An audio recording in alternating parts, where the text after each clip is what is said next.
순살이라는 말이 있어요.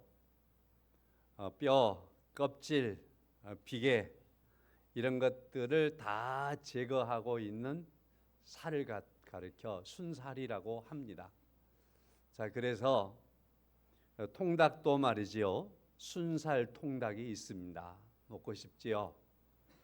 좀 배를 식욕을 좀 그렇게 만들어 놓으면 오늘 점심 맛있을 겁니다. 또 순살고기라는 말도 있습니다. 자, 이런 말에서 가져온 요즘에 신종어가 있습니다. 그건 뭐냐면 순살 아파트. 요즘에 살고 있는 아파트 중에는 순살 아파트가 있다 그럽니다. 건축 규정과 설계에 따르지 않고 건축비를 절감하기 위해서 철근을 누락시켜버린 가운데에 건축을 했던 그런 아파트들을 조롱하는 말로 쓰이는 말이 순살 아파트라고 합니다. 최근에 우리나라 많은 유수한 건설사들이 이런 일들을 저질러서 우리나라를 한번 왈칵 뒤집어 놓았습니다. 현재 진행형이죠. 이처럼요, 아파트가 순살 아파트면 안 되고, 그러나 고기는 순살 고기가 먹기가 참 좋습니다. 오늘 제가 말씀을 드리고자 하는 건 우리가 하나님의 집입니다라는 말씀입니다. 예수님께서 복음서 해보니까 주의 교회는 반석 위에 세워져 있다라고 말씀을 하셨습니다. 그리고 건물을 지을 때에는 모래 위에 짓지 않고 반석 위에 지어야 한다라고 말씀을 합니다. 그렇습니다. 위험한 건물은 철근이 정당하게 들어가야 하는데 들어가지 않은 건물이 위험한 건물이 되겠지요. 반석 위에 세워지지 않고 모래 위에 세워진 건물이면 이것도 위험한 건물이 되겠지요. 오늘 본문의 말씀 마지막 6절 하반절의 말씀을 보면 우리는 그의 집이라 하였습니다. 여러분과 저는 하나님의 집입니다. 우리가 하나님의 집일 때는 우리는 결코 위험한 집이 아니지요. 가장 견고하고 가장 견실하고 그리고 가장 소중한 그러한 집으로 여러분과 저를 오늘 성경은 말씀을 하고 있습니다. 내가 하나님의 집이라 이러한 사실을 여러분과 제가 마음속에 두고 또 이번 주 한 주간을 살아갔으면 좋겠고 또 평생 그렇게 살아갈 수 있기를 간절히 소망합니다. 이스라엘 백성들은 자기들만이 하나님의 집이라고 생각했습니다. 그래서 선민의식이 크게 발달했습니다. 이스라엘 백성들은 그래서 자기들만의 하나님으로 여겼고 자기들만이 하나님의 백성이라 생각했습니다. 자, 이렇게 해서 그들의 잘못된 신앙과는 그들의 선민의식은 교만해졌고요. 그리고 많은 사람들, 특별히 국경을 넘어버린 사람들, 이방 사람들에 대하여서는 너무나 크게 무시하고 살았습니다. 그러나 이것을 교회론적으로 생각한다면 하나님의 집은 예수 그리스도 안에서 예수 그리스도를 나의 구주로 영접하고 살아가는 이 세상의 과거와 현재와 미래에 사는 그 모든 사람들을 통틀어서 그들이 곧 하나님의 집이라고 말할 수 있습니다. 또 다르게 말하면 이러한 것을 가리켜 하나님의 교회라고 말하겠지요. 여러분과 저는 하나님의 교회이고 우리는 하나님의 집이고 하나님의 집된 우리들은 하나님께서 가장 견고하게 하셨다라고 하는 사실입니다. 하나님의 집에는 신분으로 두 종류가 있습니다. 오늘 본문의 말씀을 통해서 볼 때 그렇습니다.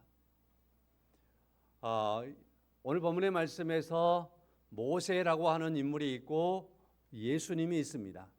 5절의 말씀에 보면 모세는 그랬고 6절의 말씀은 그리스도는 그랬습니다. 하나님의 집에서 모세는 신분으로 누구이며 신분적으로 그리스도는 누구인가를 말씀을 하고 있습니다.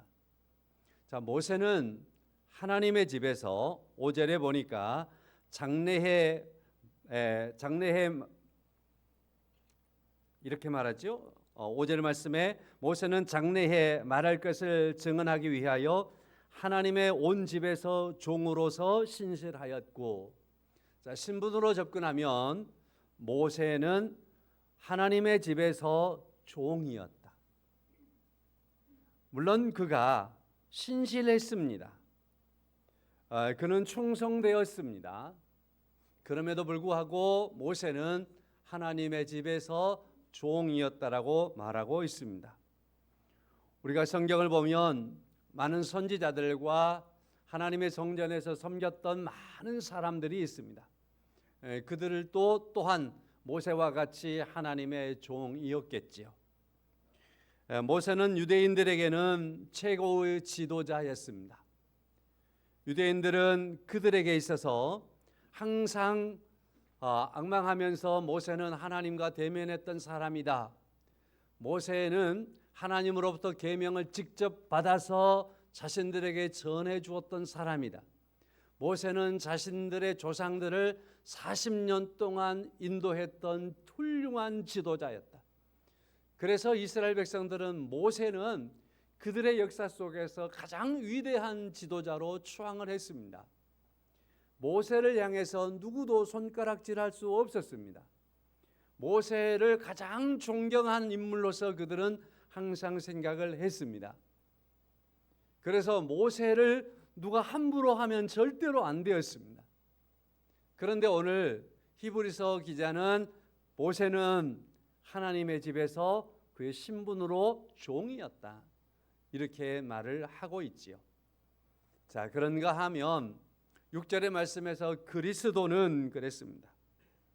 하나님의 집에서 그리스도는 하나님의 아들이라고 말합니다. 하나님의 집을 맡은 아들로서 하나님의 아들이다. 하나님의 집에서 하나님의 집을 맡은 아들이다. 그러므로 예수님의 신분은 하나님의 집에서 하나님의 아들이고 모세는 하나님의 집에서 하나님의 종입니다. 자, 그래서 모세와 그리스도의 신분의 차이를 말하면 이건 주인의 아들과 종이죠. 주인의 아들은 주인됨이죠. 그래서 주인과 종이죠. 그래서 하나님의 집에서 주인과 종의 관계는 신분의 차이를 감히 비교할 수 있겠습니까? 자, 그래서 히브리서 1장, 2장, 3장, 오늘 3장이지요. 여기까지 말씀을 쭉 보면 예수 그리스도는 이렇게 계속해서 강조를 해요. 자, 그러면서 첫 번째, 예수 그리스도는 천사보다 우월합니다. 유대인들은요, 당시에 천사를 섬기는 일들이 있었습니다.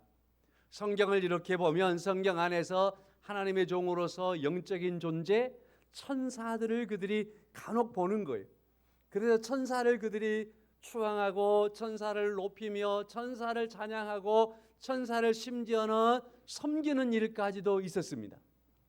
자, 그런데 히브리서 기자는 예수 그리스도는 천사보다도 높고 우월하며 천사는 하나님께서 부리시는 자이며 또한 예수 그리스도는 천사를 부리는 자고 천사는 곧 예수 그리스도로부터 부림을 받은 자라고 그렇게 소개를 함으로 말미암아서 그리스도는 부리는 자고 천사는 부림을 받으니까 예수 그리스도는 천사보다도 우월하신 분이다, 그렇게 강조를 해요.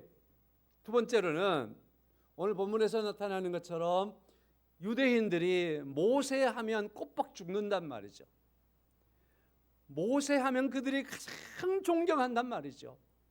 누구도 모세를 감히 깎아낼 수 없단 말이죠. 그런데 히브리서 기자는 그러한 모세를 이렇게 꺼내가지고 하나님의 집에서 모세는 하나님의 종입니다. 그 집의 종입니다. 그러나 예수 그리스도는 그 하나님의 집에서 하나님의 아들입니다. 그래서 모세보다도 우월하신 그리스도, 종과 주인으로서의 그러한 관계 속에서 우월하신 그리스도이십니다라는 것을 말하는 거죠. 자, 이렇게 히브리서가 전개가 되는 것을 보면 히브리서에서 말하고자 하는 게 뭐지요? 그리스도밖에 없습니다. 그리스도보다 더 높으신 분은 없습니다. 그리스도보다 더 존귀할 수는 없습니다 하는 것을 말씀을 하고 있는 겁니다.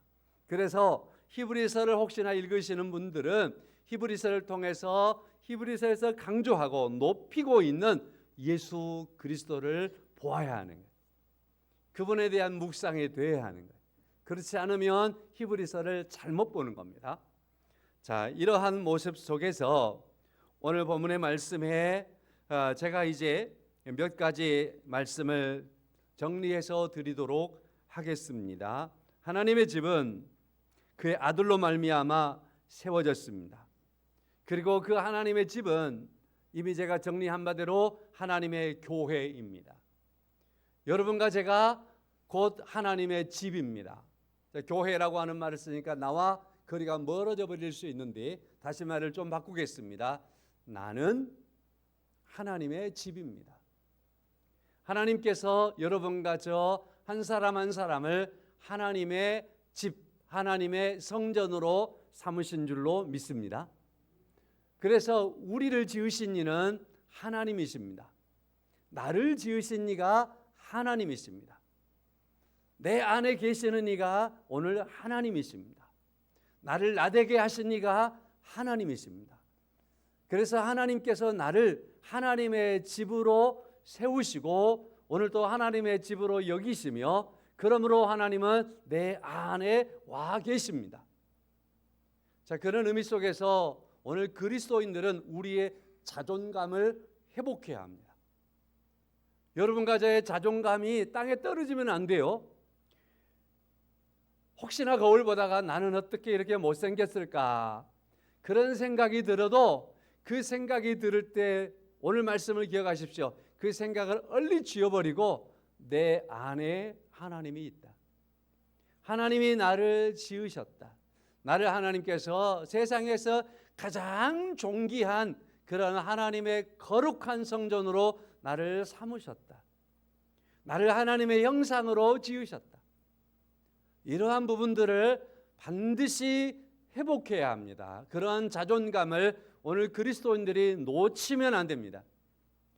이걸 놓아버린 사람들, 이러한 자존감이 없는 사람들, 그런 사람들은 오늘 또 여러분과 제가 뉴스라든지 이런 걸 통해서 접하게 되는 많은 사람들 가운데에서 자기 자신을 해하는 사람들, 자기 자신을 버리는 사람들, 심지어 자살하는 사람들, 그리고 내 자신뿐만 아니라 옆에 있는 누구를 알지라도 그가 하나님의 형상인 것을, 하나님께서 지으신 것을 보지 못함으로 말미암아 다른 사람의 생명을 존중하지 않는 그러한 사람들, 그 사람들은요 하나님의 성전된 것을 보지 못한 사람들입니다.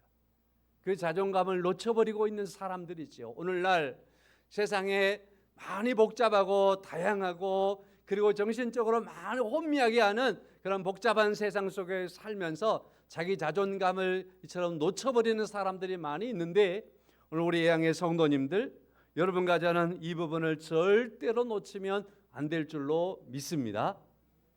나는 나이지만 나를 지으신 이가 하나님이시고 나를 하나님의 성전을 삼으셨고 내 안에 하나님 계시고, 자, 그러므로 여러분과 저는 오늘 말씀을 통하여서 첫째 생각할 것이 있습니다. 1절 하반절의 말씀이지요. 예수를 깊이 생각하라 하는 말씀입니다. 여러분과 저는 예수를 깊이 생각하며 살아야 합니다. 독일의 신학자 폴 틸리라고 하는 분이 계셨는데요.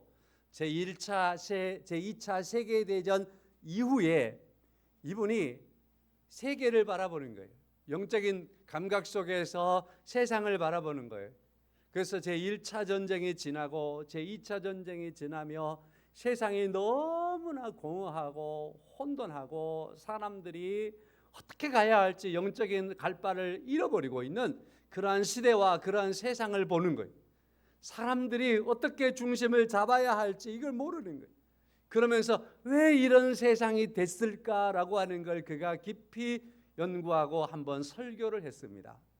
그의 설교 중에는 이러한 의미들을 담았습니다. 흔들리는 터전이라는 제목을 가지고 왜 세상은 이렇게 흔들릴까? 왜 세상은 이렇게 흔들렸을까? 지금 이처럼 왜 세상은 이렇게 흔들리고 있을까? 여러분, 우리가 살고 있는 우리 세상 너무나 흔들리고 있잖아요. 그렇죠? 너무 많은 측면에 흔들리고 있는 게 사실이잖아요. 국제적인 정세가 얼마나 흔들리고 있고요. 세계 만물이 얼마나 흔들리고 있어서요. 태풍은 어떻게 그렇게 부는지, 어떻게 이렇게 고온이 오는지, 비는 어떻게 그렇게 확 쏟아지는지, 세상의 질서도요, 자연의 질서도 흔들리고 있고요.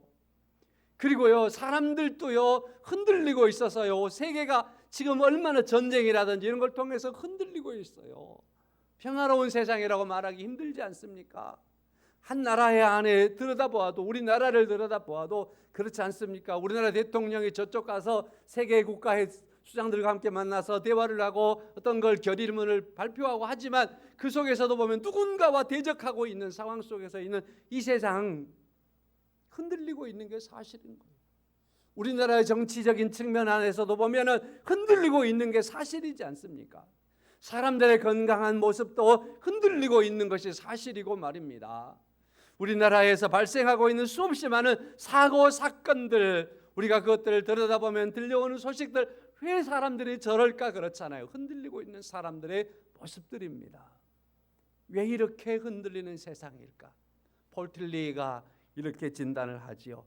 첫째는 갖지 못했기 때문이고, 두 번째로는 알지 못했기 때문이고, 세 번째는 보지 못했기 때문이고, 네 번째는 붙잡지 못했기 때문이다라고 정의를 합니다. 그러면서 그가 이런 말씀으로 덧붙여가고 있습니다. 하나님을 마음에 담지 않고 있기 때문이다.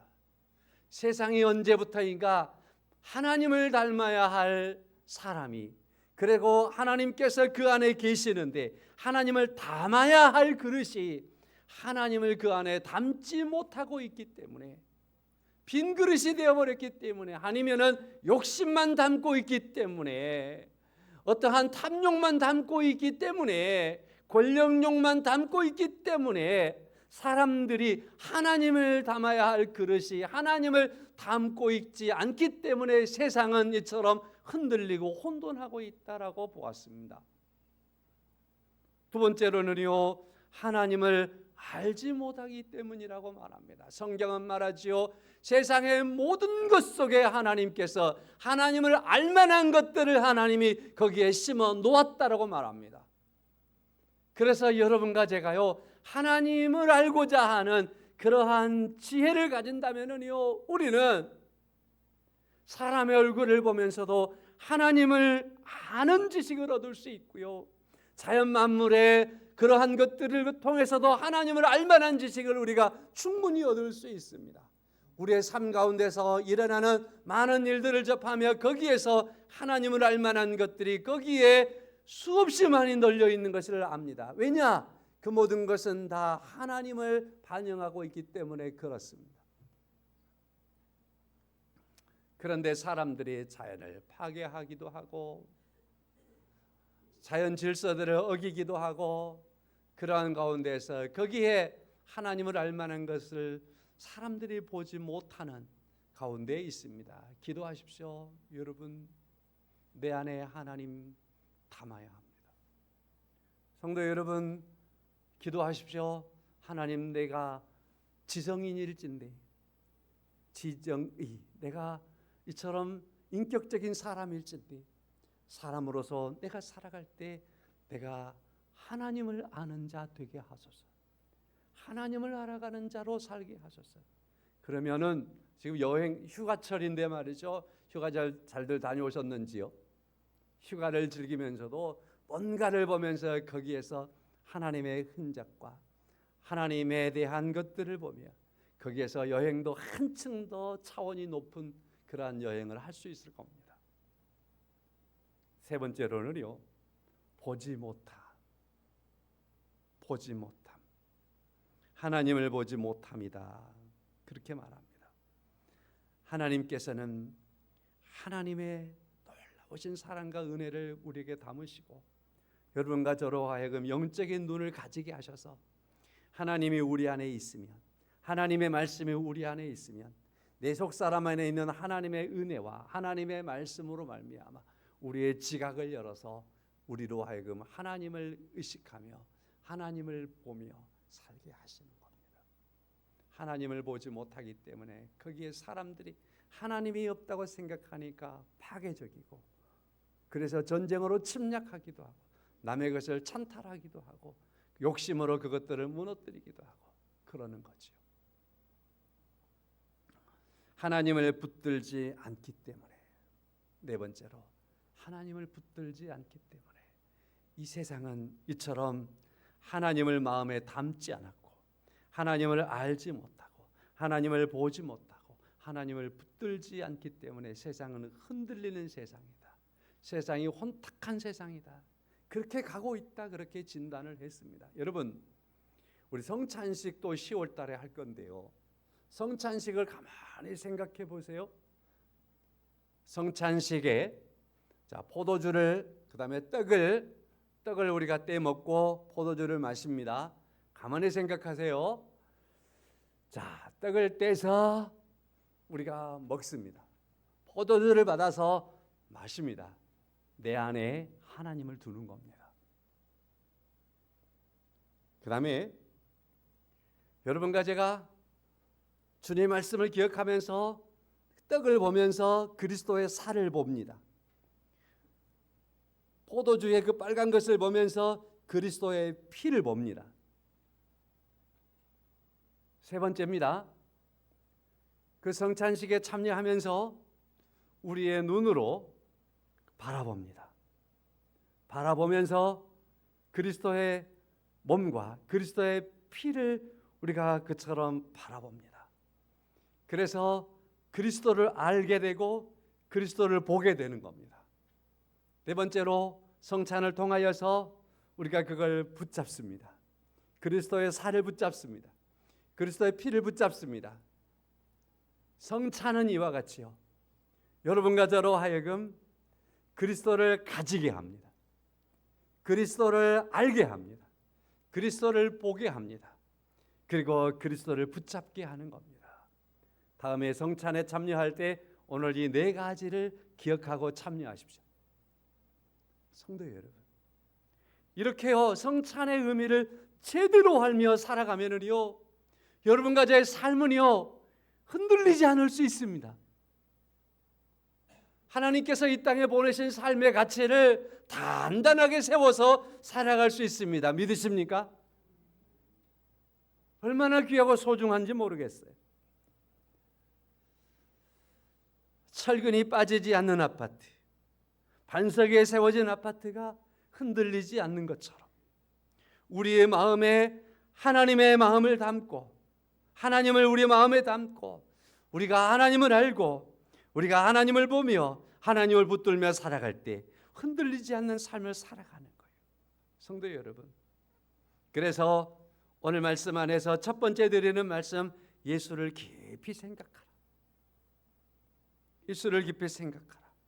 여기서요 깊이 생각하라고 하는 이 말은요 어떤 의미가 있는 말이냐면요 명령어인데요, 몰두하고 마음을 고정시켜라 하는 명령이에요. 그러니까 이 말씀은요 예수에 대하여서 몰두하고 예수에 대해서 깊이 생각하고 예수에 대한 마음을 거기에 고정시켜 두어라 하고 하는 명령이에요. 오늘 그리스도인 된 여러분과 저에게 명하는 말씀이에요. 예수에 대한 생각을 고정시키고 예수에 대한 생각을 분명하게 해두어라. 어떤 상황에서든지 예수에 대한 생각을 하고 살아라. 그렇게 지금 명령하고 있는 말씀이라는 겁니다. 그냥 단순히 예수하고 생각하며 살라는 그 말 이상이라는 것을 기억하시기를 바랍니다. 최근에요 한 목사님과 함께 대화를 하는데, 원로 목사님이신데 그런 말씀 하시더라고요. 성도들이 나한테 와가지고 말이야, 내 후임 목사에 대해서 맨날 예수 설교만 한다고, 맨날 예수 얘기만 한다고 그러면서 불평을 해 그러시더라고요. 그러더니만은 생각해봐, 목사가 강단에서 예수에 대한 이야기를 아무리 많이 한다고 해서 그게 도가 넘는다고 생각할 수 있을까? 그러시더라고요. 그래서 자신에게 그렇게 불평 비슷하게 오는 성도에게 그랬다는 거예요. 예수 설교하는데 뭐가 불평이냐? 예수 말하는 목사가 뭐가 틀렸다고 그러느냐? 예수 말하는 목사를 뭐 지나치다고 그러느냐? 그렇게 말했다고 하더라고요. 자, 아멘입니다. 여러분과 저희 안에 예수를 깊이 생각하며 살아가는, 예수에 대한 생각은 여러분과 제 삶 속에서 도가 지나칠 수 없어요. 믿으십니까? 예수 생각하며 살아갑시다. 로마서 8장 말씀에 이런 말씀이 있어요. 32절입니다. 자기 아들을 아끼지 아니하시고 우리 모든 사람을 위해서 내주십니다. 자기 아들을 아끼지 아니하고 하나님께서 우리에게 내주었다. 아끼지 아니하고 주신 그 예수는 우리의 삶 속에서 깊이 생각해야 될 그러한 분입니다. 로마서 8장 34절, 누가 정죄하리요? 하나님 우편에 계신 자, 우리를 위하여서 간구하시는 자이신 그 예수 그리스도가 있는데 누가 정죄하리요? 힘들고 고난이 오고 마음에 어떤 정죄가 있는 것처럼 느껴질 때 누가 나를 정죄하리요? 우리를 위하시는 예수가 있는데, 나를 위하시는 예수가 있는데, 예수가 여러분과 저희 속에 깊이 생각되어야 합니다. 로마서 8장 39절 말씀, 우리 주 그리스도 예수 안에 있는 하나님의 사랑에서 누가 끊을 수 있겠느냐? 어떻게 끊을 수 있겠느냐라고 말씀을 하고 있습니다. 우리를 하나님의 사랑 안에서, 예수 그리스도 안에 있는 하나님의 사랑 안에서 끊을 수 없게 하였습니다. 그러므로 예수를 깊이 생각하라. 따라서 하겠습니다. 예수를 깊이 생각하라. 두 번째 말씀으로 넘어갑니다. 자, 오늘 6절 하반절 말씀에 우리는 그의 집이라 하는 말입니다. 우리는 그의 집인데 그의 집인 우리는 하나님께서 우리를 지으셨습니다라는 사실입니다. 여기서 지으셨다, 만물을 지으셨다, 이 말씀은요 창조주이시다라는 말이죠. 여러분, 창조에 대한 이론 아시지요? 창조는요 하나님께서 창조하셨는데요, 성부, 성자, 성령 하나님이 창조하셨습니다. 그래서 예수 그리스도는 창조주라고 말하는 겁니다. 오늘 말씀 속에서 그리스도는 집을 지으신 자요, 만물을 지으신 자요, 창조주라고 말씀을 하고 있습니다. 그래서 지으신 이는 하나님이시니 라고 말할 때에 지으신 이가 예수 그리스도라고 하는 그런 말씀으로 보면 되겠습니다.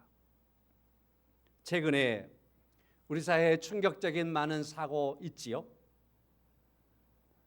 무차별적인 흉기 난동, 제가 적어봤는데요, 한 6, 7개를 순간 적을 수 있더라고요. 뭐 다 나열할 거 없는 것 같아요. 여러분이 하도 뉴스를 통해서 보니까.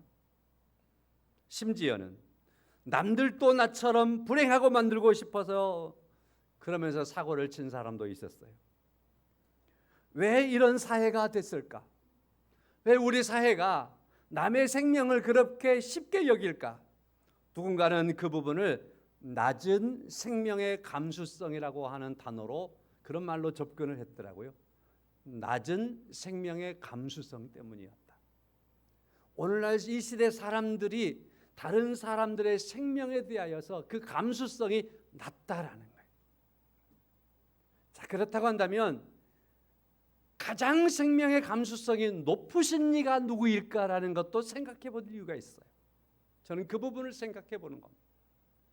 가장 생명의 감수성이 높으신 이가 누구일까? 우리 예수님께서는 이런 말씀들을 하셔요. 생명은 천하보다 귀하다. 하나님께서 우리의 생명을 지으셨습니다. 여러분과 저는 그리스도 안에서 우리의 생명이 창조가 됐습니다. 그리고 나서 우리 생명에 대하여서 하나님이 우리 생명을 보시면서 말해요. 우리 생명을 향하여서 말씀하는 거예요. 천하보다 귀하다, 천하보다 귀하다라고 말씀하는 거예요. 그렇게 가치를 분명하게 증거하는 거예요. 천하보다 귀한 그 생명이 상하지 않도록, 천하보다 그 귀한 그 생명이 멸하지 않도록, 천하보다 그 귀한 생명이 영원한 생명으로 보존되도록 하기 위해서, 천하보다 귀한 그 생명이 영원한 하나님의 나라에 이르도록 구원하기 위해서 하나님은 그의 아들 예수 그리스도를 보내시고, 그 보내심을 받았던 예수 그리스도께서는 자기의 생명을 내어놓고 여러분 가지의 생명을 사고 여러분 가지의 생명을 구원하시는 은혜를 베풀어 주셨는데, 이것이 바로 여러분 가지의 생명이 천하보다 귀하기 때문에 하나님께서 이루신 놀라우신 일인 줄로 믿습니다. 그래서요, 천하보다 귀하게 우리의 생명을 여기는, 가장 우리의 생명을 존귀하게 여기는, 우리의 생명에 대한 감수성, 하나님께서 우리의 생명을 가장 존귀하게 여기시는 그러한 분으로서 그분을 여러분과 제가 믿습니다. 우리 하나님이십니다.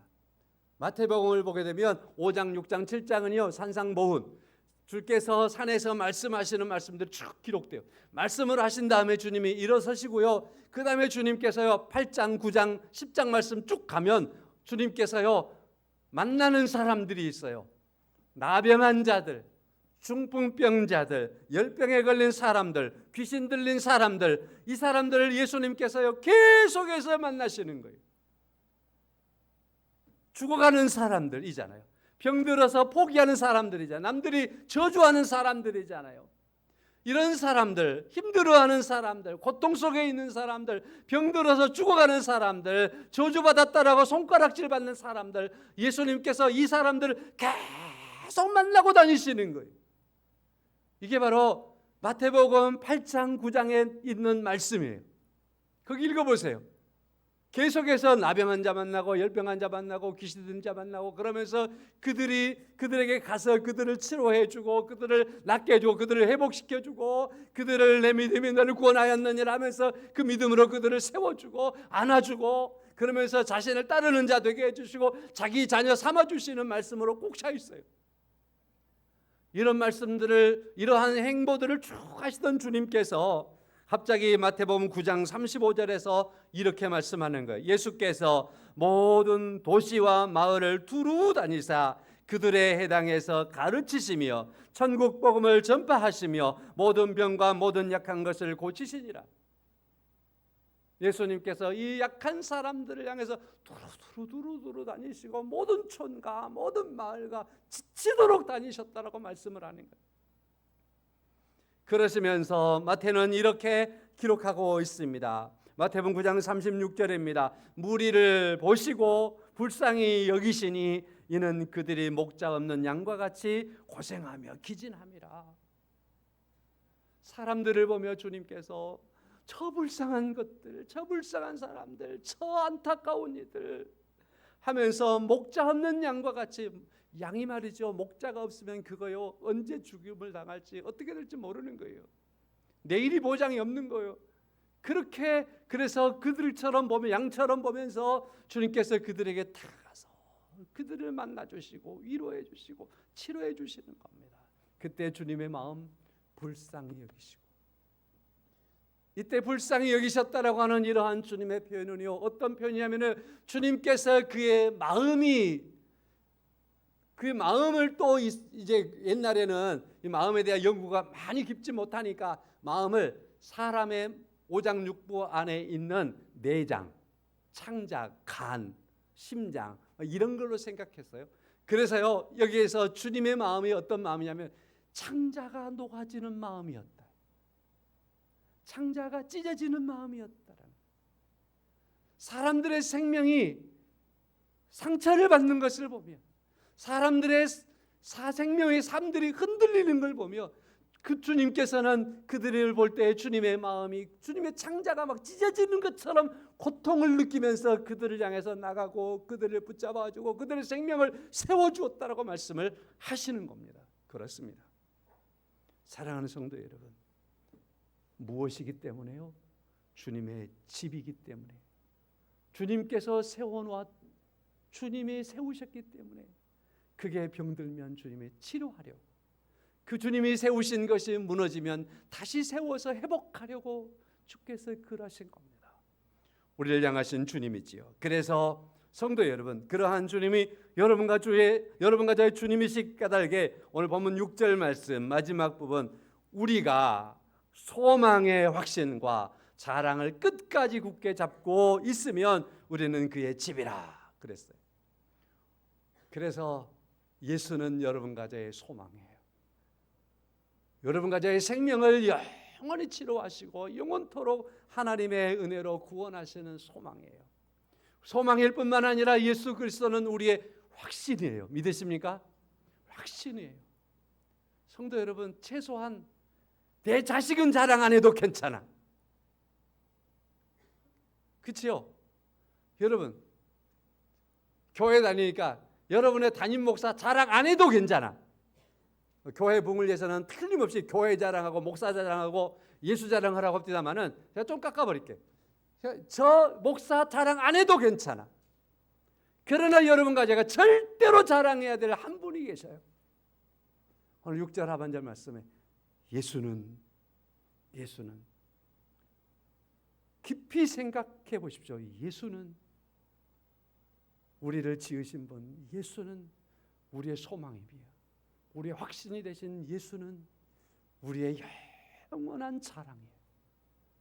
여러분과 저 입술에서 포기돼서는 안 되는 그러한 자랑이 예수 그리스도인 줄로 믿습니다.